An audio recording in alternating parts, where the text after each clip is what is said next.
Hello, my name is Lea Midori, and in this chapter I will talk to you about the key participants of a pro bono program and how they interact with each other.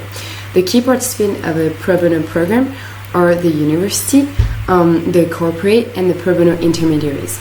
They all have to understand very clearly their role and task as well as their interdependence in order to build an efficient project. We will also touch upon the differences between pro bono programs and pro bono projects, as well as the different tools that we can use to generate a strong commitment from all. I hope you will enjoy this video and find it useful. So the first question we're going to answer is this one. How can the university take part in a pro bono project? So there are several key participants from the university side: the student and professor as individual participant, the management, all kind of substructures such as club and center, and various internal audience. So pro bono can be a part or even the target of a program that will be a complex and long-term commitment of the university, especially when there is an engagement at the highest management level. So the students need to be followed in their project by educator working at the university. They can be part-time or full-time employees coming from all different kind of academic discipline. The professor can best decide how to implement a pro bono project in their semester in a meaningful and effective ways.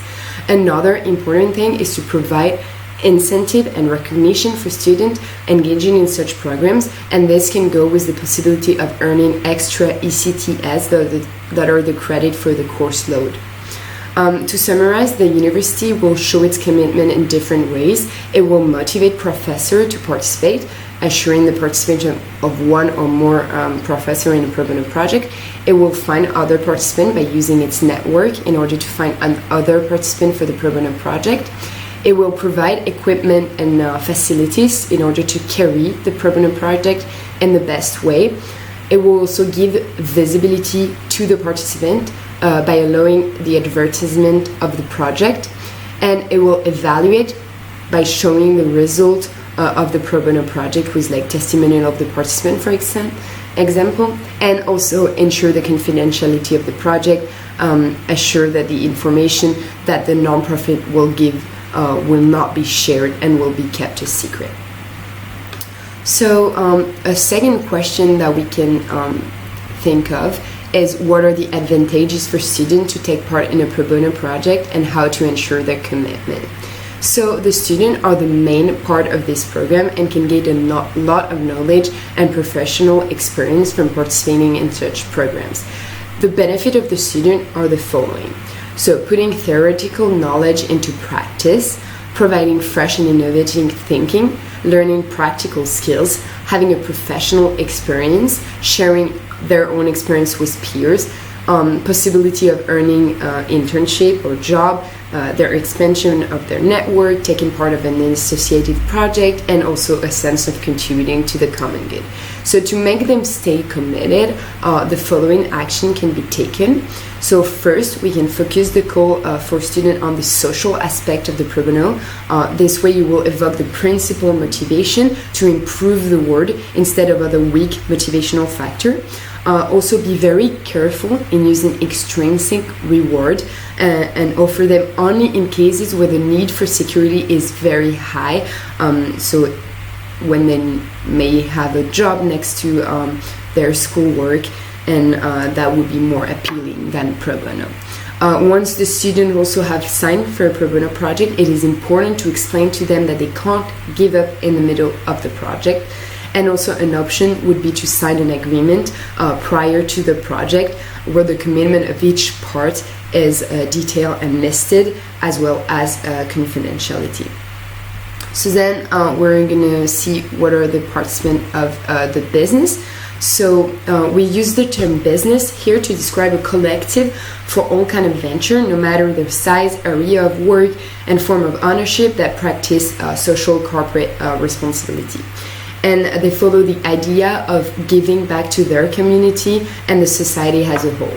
So we describe the people who work for a company and share their talent through pro bono as corporate mentors. The corporate mentors help to create fruitful pro bono project by sharing professional experience, sharing lessons that they learned, sharing professional working methods, tools, and processes, and provide external source of information.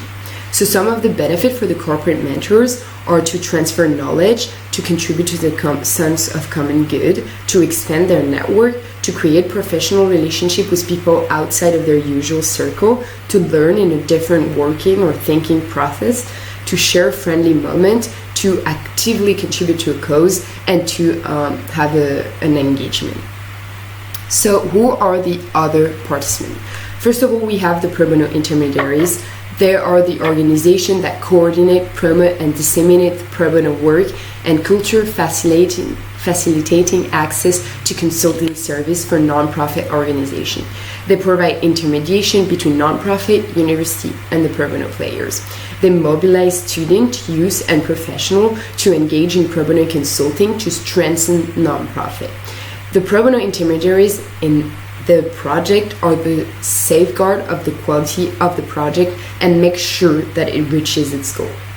And finally, we have the one for which we are doing all this, the nonprofit beneficiaries. So the nonprofit beneficiaries rarely can employ or hire professionals for all aspects of their work and rely heavily on volunteers. However, there is always or often a gap between the expertise the employees and the volunteer of the organization brings and the current need and strategic needs of the company. So there is a point where pro bono can be extremely helpful for the nonprofit. By bringing the professional experience of the corporate mentor, the energy of the student, and the consultancy of the professor, it can create positive results for all parties involved. So then we're going to see what is the BEESE project approach for creating a pro bono project. So in this part I will try to explain how all the key participants can come together to fulfill a pro bono project. So no matter the type of the pro bono project, short term, mid-term, or long term, there are 3 different stages. So the preliminary stage, so it's the selection of all the participants, it's assembling the team, preparation of all the information and documentation that you need. Then the project itself, the actual execution of the project, it can happen in less than a day, so this is like short-term variation, and then in a working day or in a longer period. And then the subsequent phase, so after the completion of the pro bono project, we need to have a follow-up on the efficiency of the project and the deliverables and the satisfaction of all key participants. So all those steps can be followed in the BEESE order, or you can take your own route depending on the level of experience of every key participant, the stage of development of the national nonprofit sector, the tradition of intersectoral partnership, and the youth volunteering culture. So we are coming to the end of this video, so I hope you had a good time on listening to me.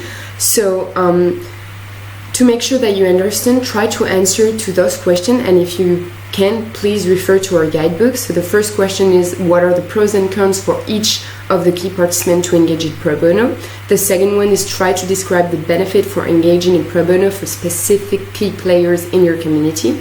The third one is, are there any other way to ensure the commitment of all the key players?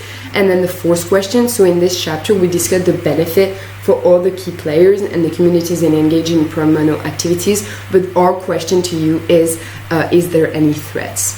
So don't forget to check our other video in order to know more on how to conduct a pro bono project. I hope you enjoyed this video, and see you on the next video. Thank you very much for your attention.